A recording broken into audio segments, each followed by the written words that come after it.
우리 주변에 있는 분들 좀 모시고 같이 되셨으면 좋겠다 그 말씀을 드렸습니다. 그래서 가족 중에서 못 나오신 분들 모시게 되었고, 또 이웃들 그리고 친구들 그리고 자주 보지 못했던 그런 사람들을 모셔서 같이 우리 예배를 드립니다. 그래서 오랜만에 보는 분들이 이렇게 계시니까 얼마나 감사한지 모르겠습니다. 오늘 이 자리에 하나님께서 은혜로 충만히 채우셔서 주의 놀라우신 영광이 눌려지는 시간 되면 좋겠습니다. 이민의 삶을 살다 보면 참으로 힘이 드는 일이 많습니다.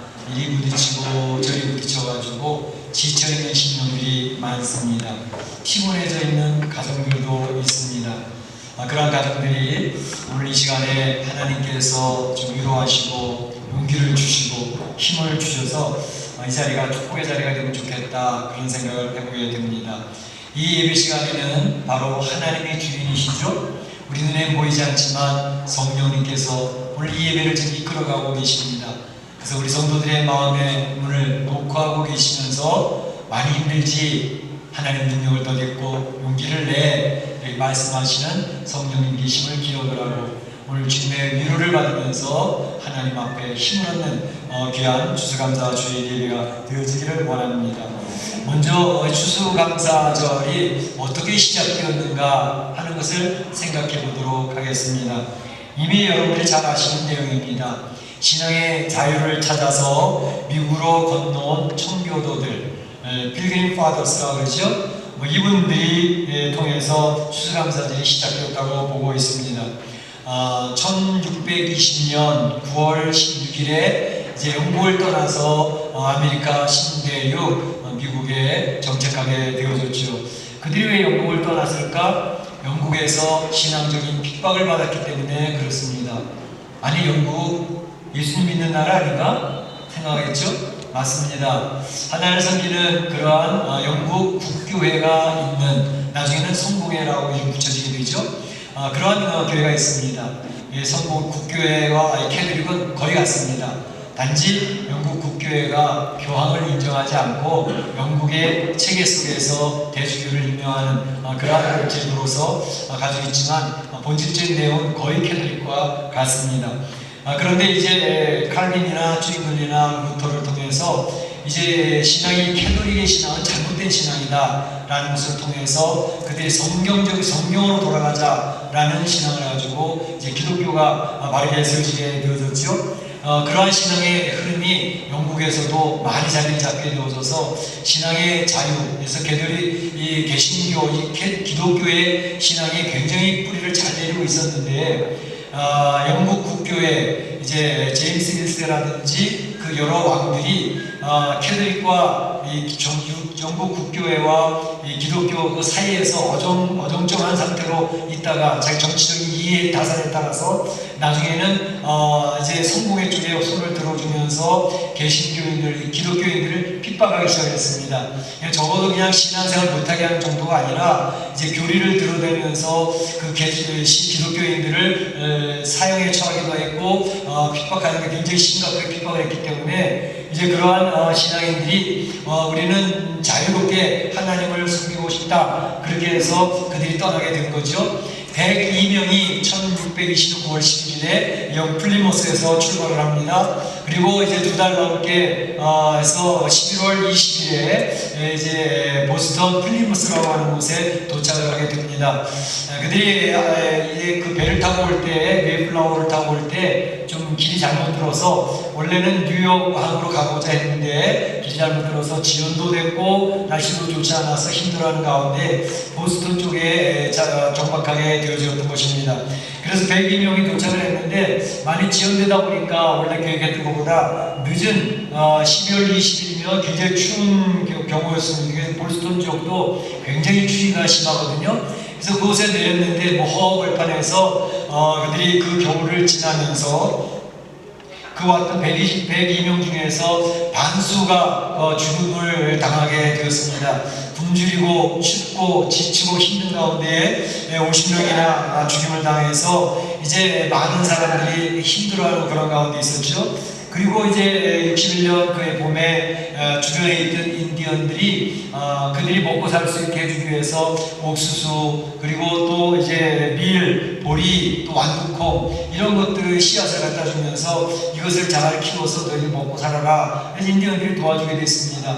그런데 그들이 그것을 가지고 잘 경작으로 농사를 열심히 부지런히 지어가지고 11월달 되었을 때 그들이 풍성한 수확을 거두게 되어졌죠. 그래서 풍성한 수확을 거두면서 그들이 이제는 하나님 앞에 감사 제사를 감사 예배를 드리면서 이제 추수감사절이 자리 잡게 되어졌는데, 그 중간에 어중간하게 이제 불규칙하게 지켜지다가 16대 미국 대통령 링컨 대통령이 11월 마지막 주 목요일에는 우리가 땡스기빙 데이로 지키자. 그래서 땡스기빙 데이가 제정이 되어지게 됩니다. 물론 루즈벨트 대통령 때 이제 그 날짜가 11월 넷째 주 목요일로 정해지게 되어져서 이제 추수감사절을 선포하고 미국 온 국민들이 감사절을 지키는 그런 일이 생기게 되어졌던 것이죠.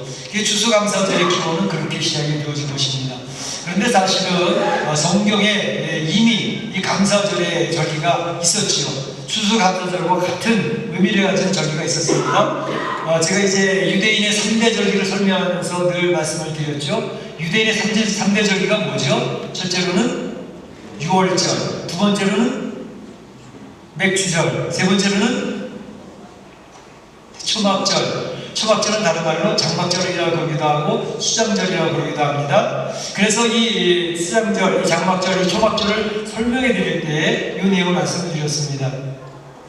유대인들이 이제 광야를 지나 가나안 땅에 들어와서 그들이 3대 절기를 다시 지킬 것을 명령을 받고 지키는데, 수장절을 지킬 때, 초막절을 지킬 때에는 자기 집 마당 앞에 텐트를 칩니다. 그리고 일주일 동안 그들이 텐트를 치고 거기서 거둔 수확들을 타작을 하면서 이제 하나님께서 광야를 지나온 40년 동안 텐트 생활했던 것을 기억을 하고 하나님 돌보셨던 것을 기억하고 감사를 드립니다.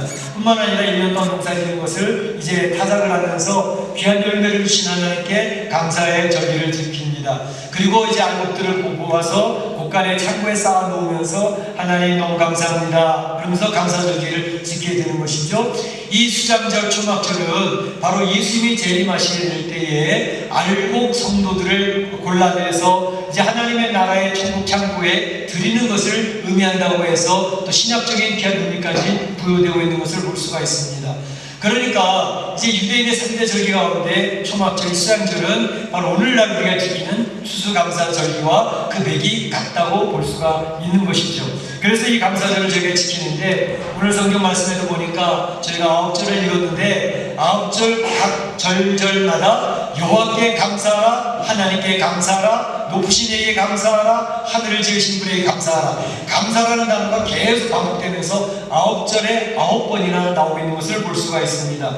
그래서 감사절기, 이 추수감사절의 기원을 기억을 하고 우리는 감사하는 성도로 오늘도 하나님께 영광을 선포해야 되겠다, 이렇게 말씀을 드리는 것이죠.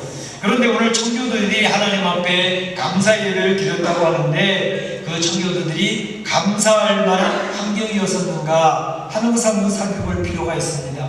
과연 청교도들이 눈물을 흘리며 감격해서 감사의 예배를 드릴 때에 그들이 맡고 있는 환경은 감사한 환경이라고 이야기할 수가 있을까? 옥수수와 밀 풍성한 수확을 얻었습니다. 보리, 완두콩 풍성했습니다. 그래서 이제는 굶지 않아도 되게 되었으니 감사하다. 의, 식, 주, 이 문제는 우리 인간의 가장 기본적이고 중요한 문제이기 때문에 이런 먹는 문제가 해결되었으니 감사하다, 얘기할 수가 있겠습니다. 그러나 먹는 문제가 해결되었다고 그것 때문에 감사했다고만 보는 것은 그 내용을 잘못 본 것이라고 이야기할 수가 있습니다. 먹는 문제로만 생각을 한다면 사실 그들이 이 대륙에 오기 전, 미국 대륙에 오기 전에 영국에서는 더 잘 먹었던 사람들입니다. 문화생활을 누렸던 사람들입니다. 더 맛나는 음식을 먹었고 편한 집에서 살았고 문화생활을 누리고 있던 사람들인데, 이 먹는 문제, 옥수수와 보리가 좀 풍성하게 얻었다고 해서 감사할 수 있었나? 오히려 그들이 이 시간에 그 하나님 앞에, 하나님, 저희가 신앙의 자유를 찾아온 사람들인데 어떻게 우리에게 이렇게 혹독하게 하셨습니까? 이야기할 수 있거든요. 하필이면 왜 그 겨울은 그렇게도 추웠습니까? 그 겨울을 지나면서 우리 신앙의 동력, 신앙의 자유를 찾아오는 신앙의 동력 반이나 죽었습니다. 하나님, 이건 아니지요. 이렇게 얘기할 수 있지 않습니까? 우리가 도착하면서 했던 일을 아시지 않습니까? 우리는 이 보스턴 폴리모스에 도착하면서 제일 먼저 했던 일이 교회당부터 짓지 않았습니까? 그 다음에 어린 자녀들을 믿음으로 양육해야 된다고 해서 학교부터 세웠고요. 그리고 맨 나중에 우리가 살 집을 짓지 않았습니까? 우리는 신앙의 우선순위를 정확히 했습니다. 그런데 하나님, 어떻게 우리를 이렇게 혹독하게 나오셨습니까? 그럴 만하지 않아요? 사실 우리 사람들이 인생 살면서도 감사하고 감격하다가도 조금만 시간 지나면 또다시 불평하고 원망하는 그런 모습이 우리에게는 많이 있습니다. 그의 대표적인 모습이 이스라엘 백성에게 있지 않았습니까? 홍해바다를 건너왔을 때 이스라엘 백성들은 그 홍해바다를 건너면서 정말 정예 군사, 애국 군사들은 다 물에 빠뜨려 수장을 시켜버리고 전혀 조직도 없는 오합지졸의 이스라엘 백성들 200만은 다 건져내셔서 구별하신 것을 기억하고 그들은 그 언덕에 모여서 대합창으로 하나님을 찬양했던 사람들입니다. 눈물을 뿌리며 찬양하였습니다. 감격했습니다. 그런데 며칠 지나지 않아서 그들이 올 때 먹을 물이 없어서 마라의 장소에 있을 때 쓴물을 먹어서 죽을 수 있는 그런 사람들에서 또 하나님 원망했습니다. 이러시려고 우리를 이 땅에 끌어내셨습니까? 하나님께서 샘물을 내셔서 그들을 먹게 하시고 쓴물을 단물로 만들어서 먹게 하셨습니다. 그들이 또 이제 너무 배고파 굶주릴까봐 만나를 멘트로 주셨습니다. 만나를 주시니 그들이 이제는 굶주리지 않아도 됐다 굉장히 감사했습니다. 좀 지나니까 하나님, 우리가 애굽에 있을 때는 더 맛있는 거 먹었거든요. 음식 반찬도 많았습니다. 부추도 먹었고요, 양파도 먹었고요, 여기는 고기 조각 하나도 못 먹습니다. 불평을 했더니 하나님은 메추라기를 내려 메추라기도 먹게 해주십니다. 이제 이 백성들의 모습의 그 모습은 똑같습니다. 하나님께서 여기 이제 문제를 해결해 주시고 그들을 도와주시면 감격의 눈물을 흘리며 감사를 합니다. 근데 조금 지나면 그들이 필요한 것이 또 채워지지 않았다고 불평을 합니다. 원망을 합니다. 이러려고 우리를 이 광야를 끌어내렸습니까? 합니다. 저 모세가 우리를 죽이려고 했습니다. 모세를 향해 원망을 합니다. 그러니까 우리 인생의 패턴 자체가요, 감사했다가 조금 지나면 그 감사 다 잊어버리고 원망을 합니다. 불평을 합니다. 우리 삶의 모습에 그런 것들이 계속 반복되고 있습니다. 이것이 우리 인생의 죄성입니다. 우리의 죄성은 자기중심적이고 이기적이고 다른 사람을 무시하는 교만함이 있고 그렇기 때문에 이러한 죄성으로 말미암아 우리는 이 세상 살면서 신을 합니다. 우리가 살고 있는 사회가 부패하는 이유도 바로 죄성으로 모인 사람들이 모여 살기 때문에 사회가 부패하고 국가도 넘어지고 무너지는 것을 볼 수가 있습니다. 그런데 청교도들은 바로 그것을 극복해내고 있었습니다. 말씀드렸던 것처럼 얼마든지 그 혹독한 환경과 어려운 환경 속에서 신앙을 우선으로 하는 그들이 하나님 앞에 컴플레인을 할 수 있습니다. 도대체 이게 신앙의 자유를 찾고 신앙을 우선으로 하는 성도에게 하나님 너무 혹독하게 대우하십니다. 그럴 수 있는 상황이지만 그 청교도들은 그것을 극복해내면서 감사로 예배를 드렸다고 그랬습니다. 그들이 오기 전에 먹었던 음식은 비교도 되지 아니할 그러한 초라한 음식들을 차려놓고 감사를 합니다. 그들의 환경은 여전히 힘들고 어려운 환경이었지만 감사거리를 찾아가면서 감사를 합니다. 어린아이들을 불러 모읍니다. 자녀들을 불러 놓아놓고 온 가족이 모여서 우리 신앙을 우선으로 택한 그 신앙의 역사들을 설명을 합니다. 그리고 이웃들과 함께 모여서 예배를 드립니다. 지금까지 신앙의 자유를 찾아왔던 우리의 신앙의 동지들이 반이나 죽었지만 그들은 신앙을 우선으로 했다. 그들의 아름다운 신앙을 우리가 본받자. 그러면서 그들의 신앙을 본받으려고 다짐을 해봅니다. 그러면서 그 아름다운 모습을 자녀들에게 이야기하면서 신앙의 유산을 자녀들에게 물려주고 있습니다. 얼마나 아름다운 모습입니까?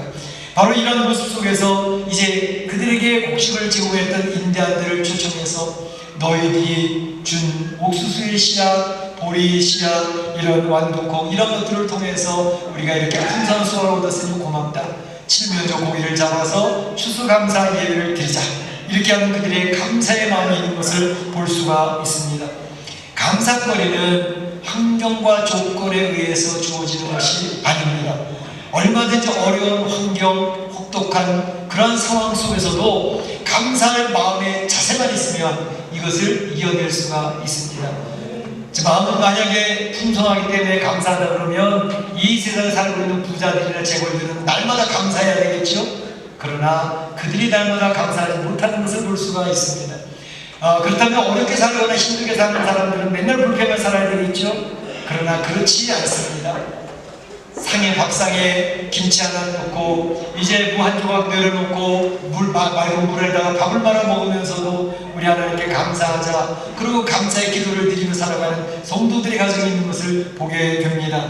감사는 결코 우리의 먹을 것이 있어서 우리의 문제가 해결되어져서 우리의 삶이 풍성해져서 꼭 감사하는 것은 아니더라는 것입니다. 힘들고 어려워도 감사할 거리를 찾고 감사할 마음의 자세만 있으면 언제든지 우리는 감사를 고백하며 우리 어려운 환경을 이겨낼 수 있는 사람이 될 수 있다는 것을 이야기하고 있습니다. 어떤 사람이 교통사고를 만나서 오른쪽 팔이 부러져 버렸습니다. 그랬더니 그 사람이 하는 말이, 하나님, 제 오른쪽 팔이 부러졌습니다. 그러나 여전히 왼쪽 팔이 온전하니 너무너무 감사합니다. 감사를 찾는 거예요. 어떤 사람이 당뇨병에 걸려가지고 발을 자르다 보니 왼쪽 발을 다 자르게 됐습니다.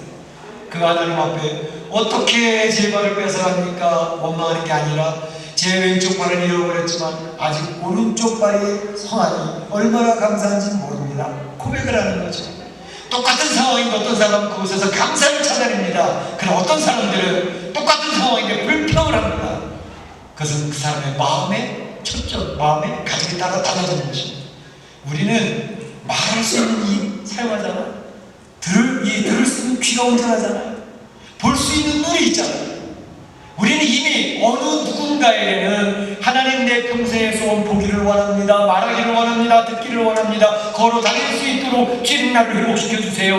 이것이 나의 평생의 소원입니다. 기도하는 사람의 그 평생의 소원을 우리는 이미 누리고 있는 사람이라는 사실을 확신하십니까? 믿으십니까? 그렇다면 우리는 이미 감사거리를 가지고 있는 사람들 아닙니까? 우리는 감사를 찾아서 어떠한 상황에서든지 감사할 수 있는 그러한 성도들이 되면 좋겠습니다. 마지막으로 한 가지는 이 청교도들이 감사할 수 있는 이유는 무엇이었는가 하는 것입니다. 세상의 감사는 환경과 조건을 바라보면서 그 속에서 감사를 찾는 것이 세상의 감사입니다.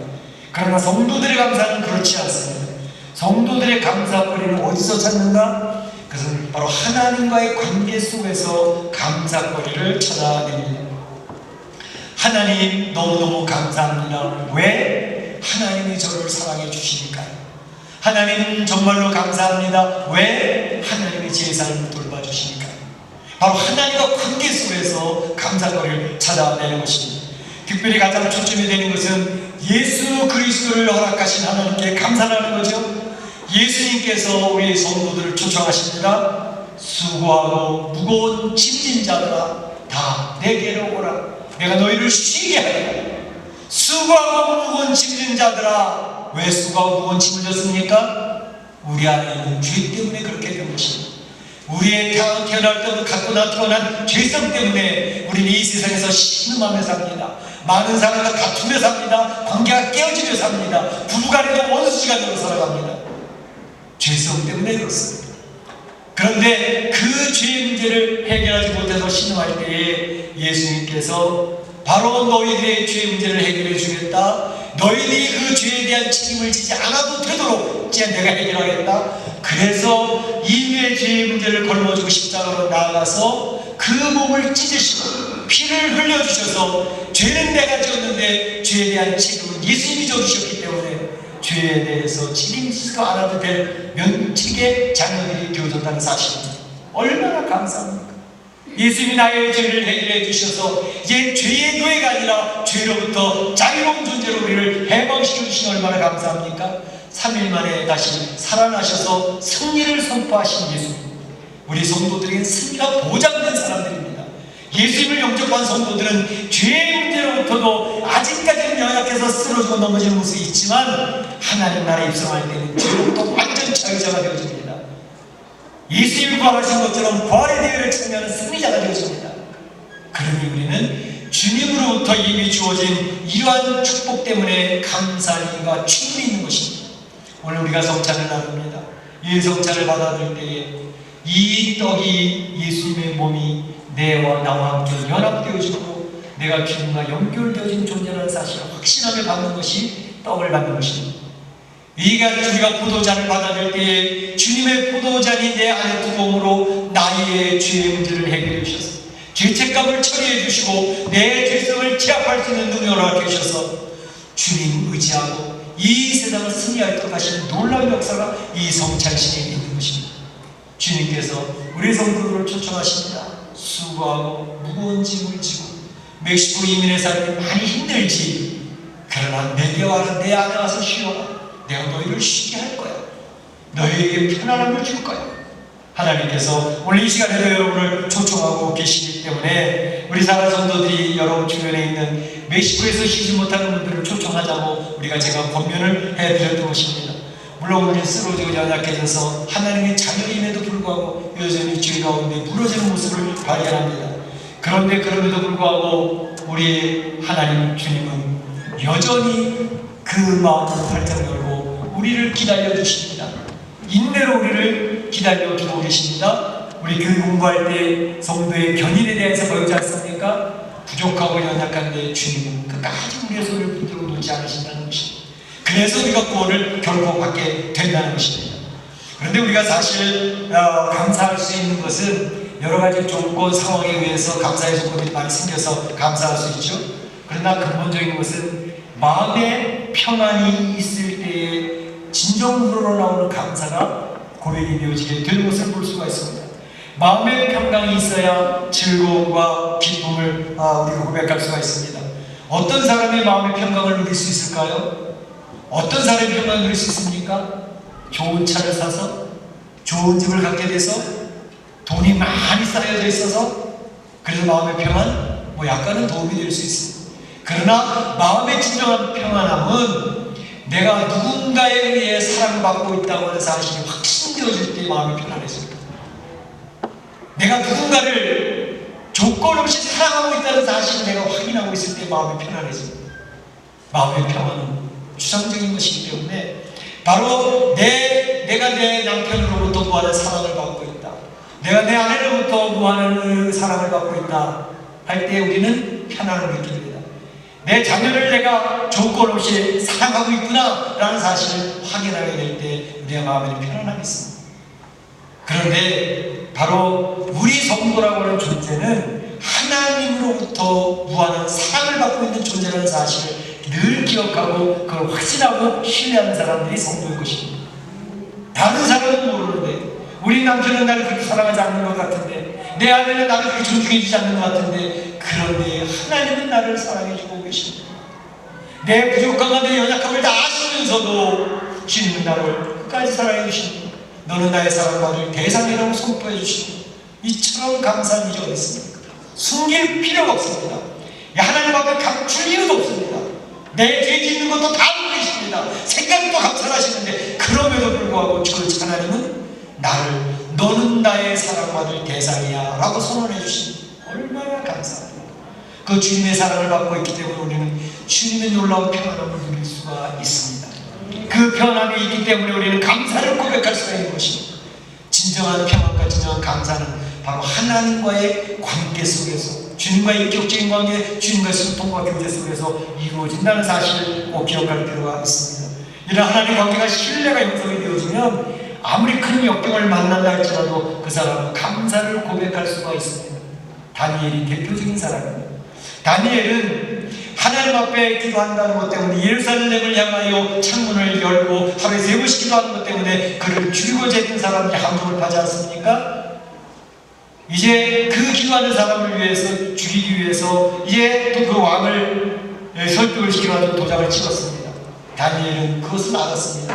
내가 이제 얼마 안 있으면 죽겠구나, 사정을 던져서 사내에 밥이 되겠구나, 그걸 알고 있었습니다. 그럼에도 불구하고 그는 하나님 앞에 감사를 합니다. 다니엘서 6장 10절에 다니엘이 이 조서에 어인이 지킨 것, 왕의 도장이 찍힌 것을 알고도 하루에 3번씩 무릎을 꿇고 기도하며 그 하나님께 감사하였다. 그 하나님께 감사하였다. 하나님 앞에 컴플레인한 게 아니에요. 하나님 신앙 지키려고 기도 계속하고 있는데 왜 저를 죽이려고 하십니까? 이런 일은 있으면 안 되지요. 그런 게 아닙니다. 죽을 줄 아는데, 얼마 있으면 사람에서 죽을 줄 아는데 그 하나님 감사합니다. 하나님을 바라보다가 이렇게 순교할 수 있는 특권을 허락해 주시니 얼마나 감사합니까? 감사합니다. 감사는 환경과 조건에 의해서 주어지는 것이 아닙니다. 하나님을 바로 알고 주의 사랑을 확신하면 아무리 힘들고 어려워도 감사할 수가 있습니다. 우리가 살고 있는 멕시코의 상황이 그렇게 녹록지 않습니다. 경제적으로 어려워서 성도들의 가정이 힘듭니다. 사업도가 힘듭니다. 기대 있는 대로 안 되어집니다. 어찌 감사를 할 수가 있습니까? 그럼에도 하나님이 나를 사랑해 주시고 나의 앞으로의 삶을 이끌실 것이라는 것이 너무 확실합니다. 그러니 감사하는 것입니다. 오늘 추수감사주에 우리는 농사를 짓는 농부도 아닙니다. 우리는 곡식을 짓지도 않았습니다. 과수원지기도 아니었습니다. 그런데 감사하는 이유는 바로 하나님께서 지난 1년 동안 여러 가지 내가 알든 모르든 나를 지켜주셨고 우리의 가정을 보호해 주셨으며 나의 자녀들을 이끌어 주셨던가 하나님, 하나님 안에서 신앙을 저버리지 아니하고 주님을 의지하고 살아갈 수 있게 해주신 그 주님 감사합니다. 감사 얘기를 드리는 것입니다. 우리의 연약함에도 불구하고 여전히 나를 사랑하시는 주님을 기억하기를 원합니다. 무거운 짐진 자들을 초대하시며 쉬게 해주시겠다고 주님을 기억하시길 바랍니다. 전능하신 모습으로 우리 문제를 하나씩 둘씩 다루시는 하나님을 기억하시길 바랍니다. 그러면 그 주님을 의지하면서 멕시코 인민의 삶이 앞뒤가 꽉 막힌 사면초가 같은 삶이라 할지라도 우리 마음속에 샘솟는 평안이 흐릅니다. 기쁨이 있습니다. 그래서 힘들고 어려운 가운데 문제가 틀어졌는데 기대대로 안 됐는데 그 속에서 감사를 찾아냅니다. 감사를 발견해서 억지로라도 감사하며 주 앞에 나가는 멋진 성도가 되는 것입니다. 우리 사랑하는 성도들이 그렇게 되시기를 주의 이름으로 축원합니다. 축원합니다. 기도하겠습니다. 먼저 찬양을 부르고 우리 성찬을 감사합니다. 144장 1절과 2절 찬송 부르면서 우리 성찬에 임하